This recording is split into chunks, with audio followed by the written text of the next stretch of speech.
I'm glad to see a lot of people here from Ludicrous Speed and Deridia, and not as many from Spaceballs and Liquid Schwartz. It's probably going to be a little uh, monotonous for them because they're going to already have um, so much familiarity with all of the phases that a lot of this will just be boring to them. But for you guys that are just getting started, I just want to give you a little bit of background. First of all, the thing you need to know is I'm going to be looking at this from a free to play standpoint. Um, I am not a pay to pay player. I mean, I've been playing for a couple of years, and I think I've spent a total of about a little bit over $100, just $10 here and there because I got bored and had sold some comic books and wanted to play. Um, and that's the perspective I'm going to be going through. If you do have money to spend on this and you are spending money in game, then take what I'm saying and just bump it up. Um, but for instance, most free to play players don't have 7-star bays and 7-star Chirrut, and so um, if you do have them, then you can bypass some of the stuff I'm saying. But so that's just what kind of the standpoint of where I'm coming from. To give you a little background, so you'll kind of know I know a little bit about what I'm talking with. I've actually been with 4 or 5 guilds and helped been a part of 4 or 5 guilds doing their first hAAT and being successful. The first one I did was with um, Team Skunk. I was a member of Team Skunk for a while until we got hAAT going. And then when Spaceballs got ready to start, I came over. I'd been in Heroes and Villains, their original guild for before I went to before I went to Team Skunk. So I was part of that when we first got started. Then we also went over and helped out Team Elite when they did their first one to be successful, and then I was part of the team that went over to help Liquid Schwartz out. So done this a few times. So not that I'm any kind of expert, but I do kind of know some of the logistics of what you're going to need in order to bypass uh, for the first time around. Um, just a couple of things I wanted to talk about um, as far as that Merc team goes. The way that Merc team will go, I don't think he talked about this. When they come over to help you guys pass the first time, we're not there to try to just get a bunch of new rewards. We're just going to be there to help you, and then as you all get stronger, we'll funnel back to the old guilds like one at a time. So, and bring one of your original guys back. That way, when it's all said and done, you'll have your original group back. You know, being successful on the hAAT. All right. At this point, I know Guard likes to take a little break in between sections. So right here is where I'm going to start talking about the actual raid itself. The first thing I want to talk about is that the hAAT, it was kind of created for Gear 10 or above tunes. Now, there are a few tunes that work good at Gear 9. They don't work good, but they'll get you by. And so when you're going towards building your teams, if you've got the tunes but they're all Gear 8, they're still not going to get you your minimum required damage. So you need to kind of know that going into it. The other thing you need to know is it's better for you to have one good complete squad that you can do damage on P2, P3, or P4 than it is to have all the tunes for all the phases but not have any of them geared high enough to help you. So when you go to start prepping for this, you want to focus on the team for P2, P3, and P4 that you are the closest to. So if you already have, say for instance, you already have a good droid squad, but you're missing a couple of gear levels on one, even though droids might not be the ultimate team you want to get for P2, you would want to go ahead and get those geared up so that you can be effective and get your required damage for P2. If you happen to have a good Emperor and a couple of taunting tanks and TIE fighter pilot already, then you would want to focus on finishing out that team for P3 so that you could get your required damage in P3. It's better for you to have 1 or 2 phase specific teams that'll help you than to try to have all 4 phases and all of them be underpowered. So when you go forward, keep that in mind. The kind of required damage that's going to be needed for each phase, I think P2 is somewhere around 380k, P3 is somewhere around 240 to 260, and P4 is about the same as that. P2 is usually where people get hung up. Now, if you've noticed, I haven't talked much about P1. P1 can actually be accomplished with a multitude of configurations. We'll talk about that later. So when you get into P1, we kind of just, that's not the most important here. Most everybody's going to have at least a few Jedi and some other high gear tunes that they can throw in there and get where they're going. So we're not gonna spend much time on P1. Um, the other thing I want to talk about before I start going into the phase specific teams is mods. No one in this game likes to move mods. All right, I hate it. I hate it with a passion. So does everybody else that does heroic tank. But I can tell you that starting out, it is essential. You have to move your best mods to each team for every phase, and it costs about 30,000. It's actually about 28.5 to move a set of mods off of one player, and then to put a set back on them. So you're going to end up spending some currency doing it, but you need to do it. For instance, in P2 and P4, in order to drop the tank, you need to get up. You need to be able to attack it before it attacks you. So you've got to get enough speed secondary on everybody that you can be effective. Having the tunes and having the gear is only part of it. Mods are a huge part of being able to pass it. And now that they're giving the 1-to-1 mod drop, most of you should probably, after the double drop day, have some better mods. So that's a good thing. You guys are actually in a better spot starting out than where I was when I started doing hAAT, because there's so many new things in the game to help you pass it. There's better mods now, although it's more access to mods. And there's the Zetas. When we first started doing it, but no one had Zetas yet. There was only a couple people that had them. So that makes some of it a little bit easier too. Okay, so now I'm gonna take some time. I'm gonna start talking. I'm gonna start off. I'll go ahead and talk about P1 for just a second. Now, my plan for tonight is I'm going to go through just a few things for P1, 2, 3, and 4. Try to be done within the next 10 or so minutes, and then I'm going to go through the questions that were posted online and talk about some of those. And then after that, we'll open it up for Q&A. As far as P1 goes, P1, 2% of P1 is only like 86K. You don't need a lot of damage in P1 to pass it. Your goal here is to get all 50 players to get the minimum 2% damage for that phase. In order to do that, you don't need a very specific team. My P1 team is one of the worst P1 teams out there.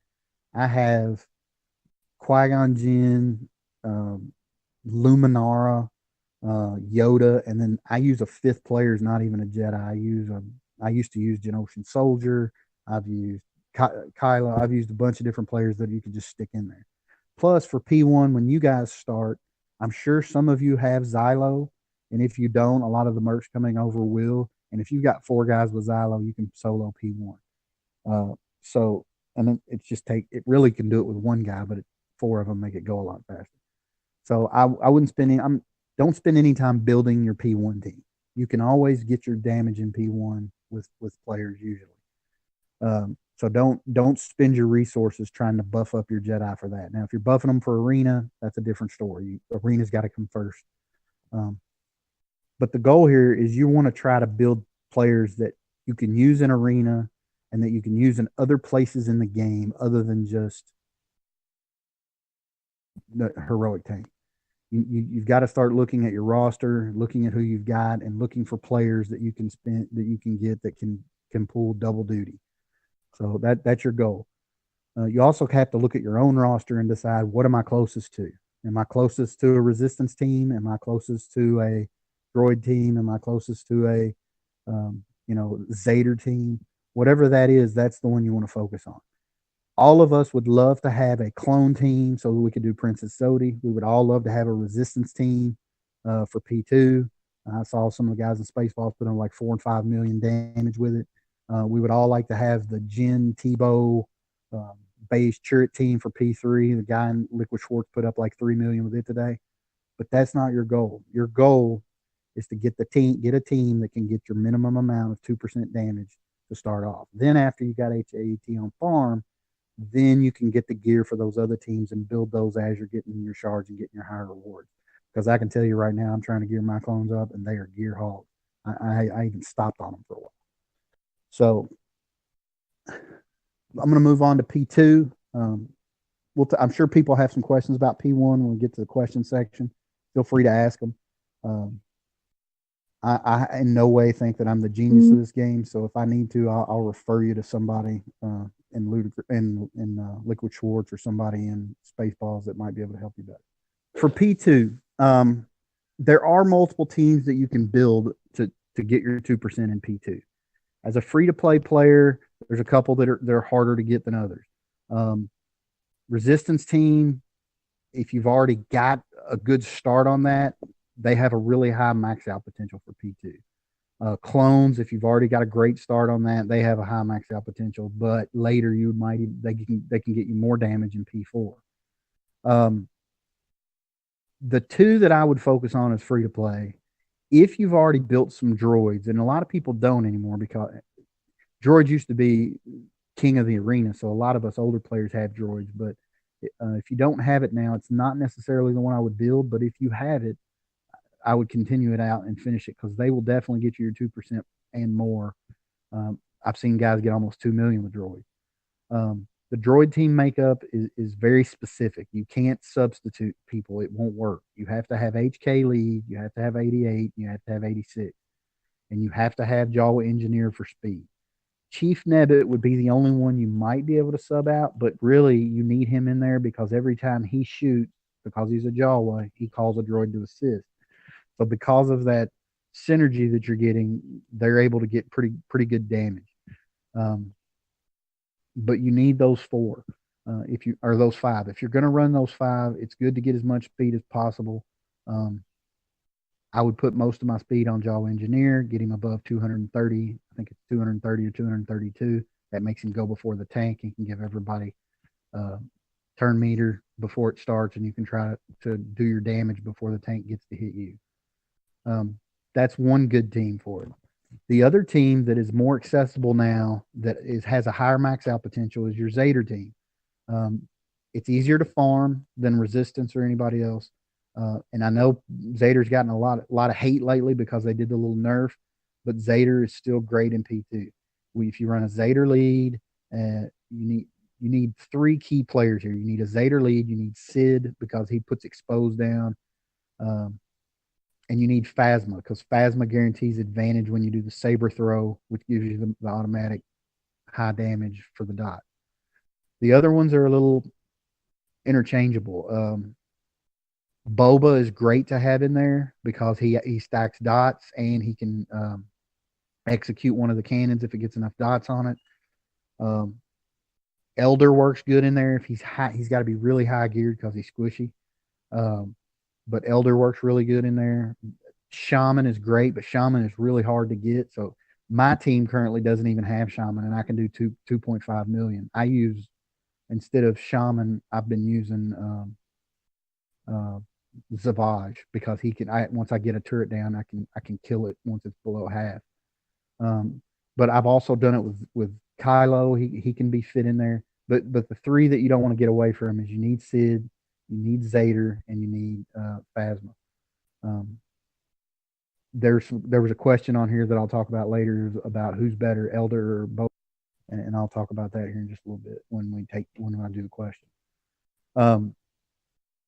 So for P2, if I were building as a free to play, it would all come down to, can I get Zader? Do I have enough of the shards?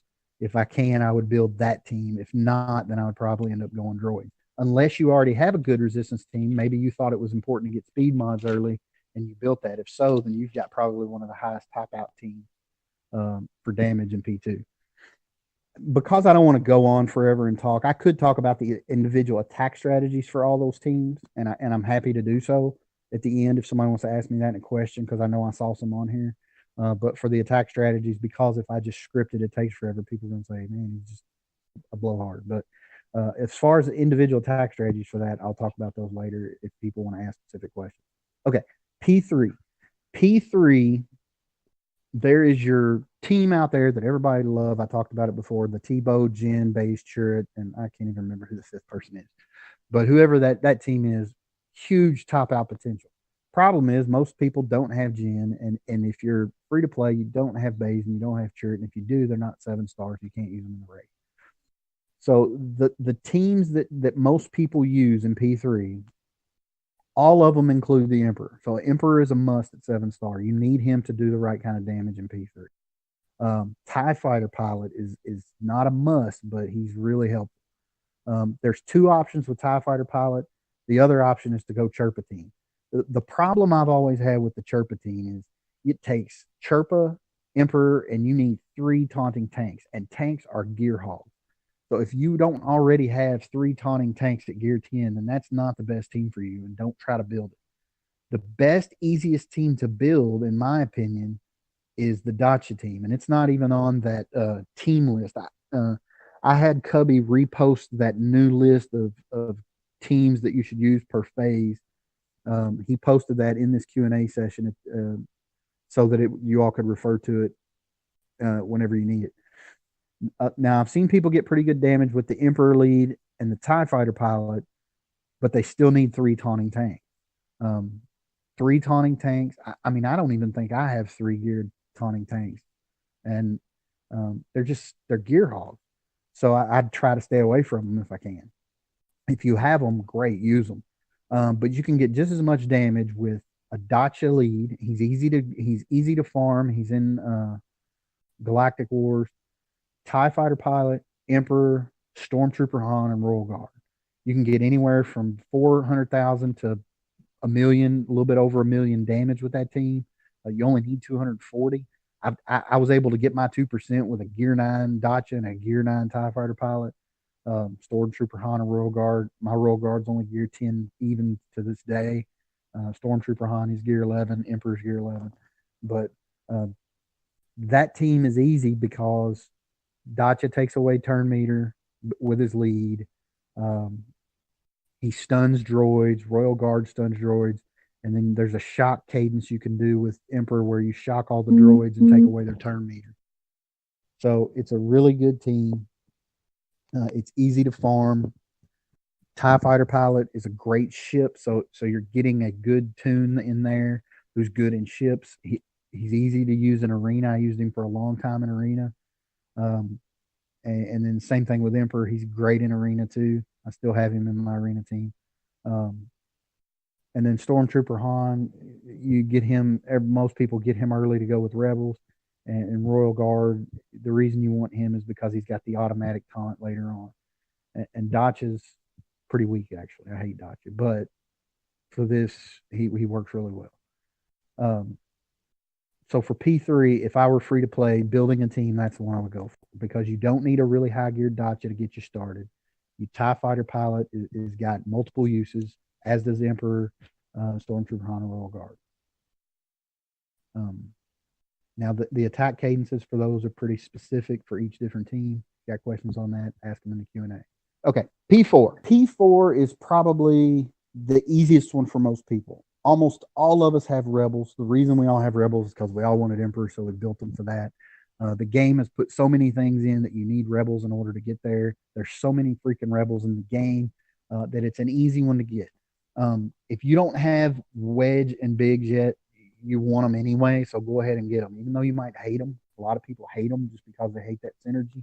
Go ahead and get them. They're a must for almost all of the P4 teams. Wedge you want as a lead because he lets your Rebels heal as they attack. You can do this with multiple different teams.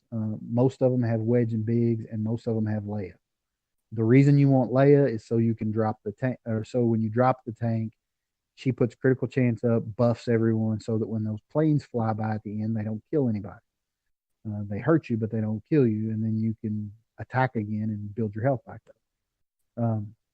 The team I used for a long time was Wedge, Biggs, Leia, Lando, because I had 4 of them. And then the 5th person, I've tried 3 or 4 different people in there. Akbar works fine. Phasma works fine. Raid Han, if you've got him geared up, works fine. Of course, if you've got Baze and Chert, it's even better in there. And then here recently, R2. R2 is awesome in this phase. I was barely there for a long time. I just stuck. I didn't try to build anything on this team. I was doing anywhere from 700 to 1 million. And with the bigs or with the wedge bigs, Leia, Lando, Raidhan combination. So I just quit worrying about it. And then when R2 came out, I saw Xander Cross throw up over 1 million with it, and I threw him in. Mine was only gear 10, and mine wasn't even Zeta yet, and it still got over 1 million. R2 is great in this part of the raid, or in this part of the raid. I've also used, I'll get it out in a minute, Maul. You don't even need him Zeta, but Maul in this phase because he heals himself and he does really good. And if you get the turrets low or the B2s low, you can go through and attack them, and as you kill them, it gives him 100% turn meter. So he can go through and get you some good damage there. Plus, he gets stronger as the fight goes on and just wails out some damage. So he works good in P4. Um, P4 is usually not that hard for people to get by. If you've got a strong enough squads to get by P2 and P3, um, plus nobody uses all their players usually. Um, so at that point at P4, you just throw the kitchen table or throw the kitchen sink at them. Everything you've got, you empty it and you get it. But if you want to do, it's not hard to get major damage in P4. If you've got Wigs and Leia and you've got a modded right, you can almost get 2% with one topple of the tank. So it's not a hard phase to beat compared to the other ones. The other ones take a little more strategy and a little more planning.